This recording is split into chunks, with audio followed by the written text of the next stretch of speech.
രോഗപ്രതിരോധത്തിന് ആവശ്യമായ മാർഗം കൂടി നമ്മൾ സ്വീകരിക്കണം. മറിച്ച് പനി അങ്ങനെ പേടിച്ച് നിൽക്കല്ല വേണ്ടത്. തീർച്ചയായിട്ടും കൃത്യമായി സമയത്ത് ഉറങ്ങുക, തീർച്ചയായിട്ടും സമയത്ത് ഭക്ഷണം കഴിക്കുക. പ്രത്യേകിച്ച് ഈ ഒരു സമയത്തൊക്കെ കുറച്ച് നല്ല ഭക്ഷണങ്ങളൊക്കെ ഉൾപ്പെടുത്തി നമുക്ക് അങ്ങനെ കുറച്ച് പ്രതിരോധം കിട്ടുന്ന രീതിയിലുള്ള ഭക്ഷണങ്ങളെ കുറിച്ചൊന്ന് ഡോക്ടർക്കൊന്ന് പറയാമോ? തീർച്ചയായിട്ടും. ഇപ്പോൾ ഭക്ഷണങ്ങളിൽ നമുക്ക് മൂന്നായിട്ട് വീതിക്കാം മാക്രോ ന്യൂട്രിയൻസിനെ. ഒന്ന് പ്രോട്ടീനാണ്, അതായത് മാംസ്യം.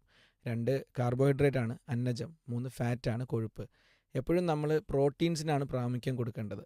പ്രോട്ടീൻസ് എന്ന് പറയുമ്പോൾ മുട്ട, മീൻ പോലുള്ള, അല്ലെങ്കിൽ പിന്നെ വെജിറ്റേറിയൻസിനെ സംബന്ധിച്ചിടത്തോളം പനീർ പോലുള്ള, സോയ പോലുള്ള ഭക്ഷണങ്ങൾക്ക് പ്രാമുഖ്യം കൊടുക്കുക. ഇതാണ് ഒന്ന്. ഈ പേഷ്യൻസിന് വയർ സംബന്ധമായ, ഉദര സംബന്ധമായ പ്രശ്നങ്ങളൊന്നും ഇല്ല എന്നുണ്ടെങ്കിലാണ് ഇങ്ങനെ ചെയ്യേണ്ടത്.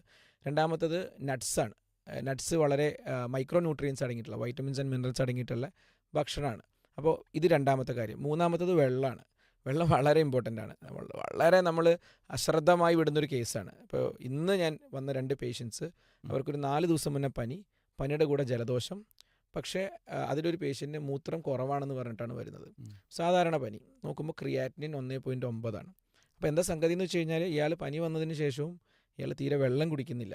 ഇപ്പം പനിയിലൂടെ ഉണ്ടാകുന്ന പിന്നെ നിർജ്ജലീകരണം ഒരു ഭാഗത്തൂടെ, അതിൻ്റെ ഉപാപചയ പ്രവർത്തനത്തിൻ്റെ ആധിക്യം മറ്റൊരു ഭാഗത്തൂടെ, ഇയാൾ വെള്ളം കുടിക്കുന്നില്ല എന്നുള്ള പ്രശ്നം മൂന്നാമതായിട്ട് അവിടെ കിടക്കുന്നത്.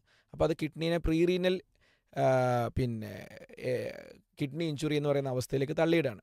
അപ്പോൾ വെള്ളം, അതുപോലെ തന്നെ പ്രോട്ടീൻ അടങ്ങിയ ഭക്ഷണങ്ങൾ, അതുപോലെ നട്ട്സ്, അതുപോലെ തന്നെ ഫൈബർ റിച്ച് ആയിട്ടുള്ള ഫുഡ്സ്, അതായത് വേറെ സോർ ത്രോട്ടോ കാര്യങ്ങളൊന്നും ഇല്ലാന്നുണ്ടെങ്കിൽ fruits and vegetables. Carbohydrates and fat എന്നുള്ളത് താരതമ്യേന കുറയ്ക്കുക. അല്ല, ഒരാൾക്ക് തീരെ വയ്യ, പിന്നെ അയാൾക്ക് ഉദരസംബന്ധമായ പ്രശ്നങ്ങളുണ്ട്, ക്ഷീണിതനാണെങ്കിൽ അയാൾ അപ്പോൾ ചെയ്യേണ്ടത് ലേറ്റ് ആയിട്ടുള്ള അരിയാഹാരം, പെട്ടെന്ന് ദഹിക്കുന്ന ജലാംശം നിറഞ്ഞ അരിയാഹാരമായിരിക്കണം പ്രാഥമികമായിട്ട് കഴിക്കേണ്ടത്.